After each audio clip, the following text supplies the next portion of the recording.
সাপের লিঙ্গ দুইটা কেন? আল্লাহর সৃষ্টির রহস্য জানলে অবাক হবেন।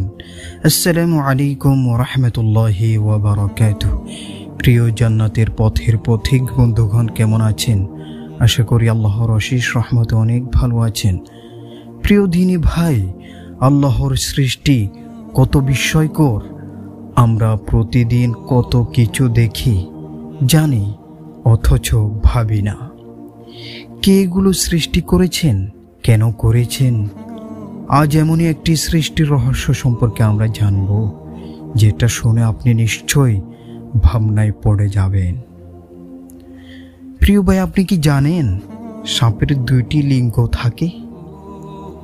হ্যাঁ, আপনি ঠিকই শুনেছেন। পুরুষ সাপের হেমিপেনিস নামক দুটি লিঙ্গ থাকে। এই দুটি অঙ্গ সাধারণত তার শরীরের ভেতরে লুকানো থাকে, কিন্তু মিলনের সময় একটি বাহিরে আসে এবং স্ত্রী সাপের সঙ্গে প্রজননে ব্যবহৃত হয়। এটা কি শুধু কাকতালীয়? না ভাই, এটা মহান স্রষ্টা আল্লাহ রাব্বুল আলামিনের অসীম জ্ঞানের পরিচয়। সাপের শরীর দীর্ঘ ও সরু হওয়ায় প্রজনন সহজ করতে এ ব্যবস্থা আল্লাহ রাব্বুল আলামিন করে দিয়েছেন। আল্লাহ রাব্বুল আলামিন তো বলেছেন, ওয়াফি আনফুসিকুম আফালা তুবসিরুন। আর তোমাদের নিজেদের মধ্যেই তো রয়েছে নিদর্শন, তবুও কি তোমরা দেখো না? বলা হয়ে থাকে যে তোমরা স্রষ্টা নিয়ে গবেষণা করো না।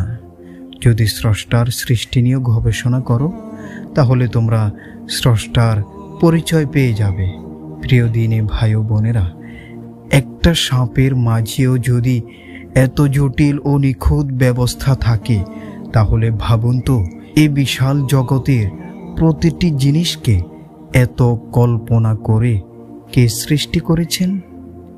এটা কোনো কাকতালীয় ব্যাপার নয়, এটা তাওহীদের স্পষ্ট প্রমাণ যে একজন সৃষ্টিকর্তা, আমাদের রব আল্লাহ রাব্বুল আলামিন যে আছেন, তার নেতৃত্বেই পুরো পৃথিবী পরিচালিত হচ্ছে। আল্লাহ রাব্বুল আলামিন আমাদের সবাইকে তার সৃষ্টি দেখে স্রষ্টার অনুগত হওয়ার তৌফিক দান করুক। সকলে বলেন আমিন। আসসালামু আলাইকুম ওয়া রাহমাতুল্লাহি ওয়া বারাকাতুহু।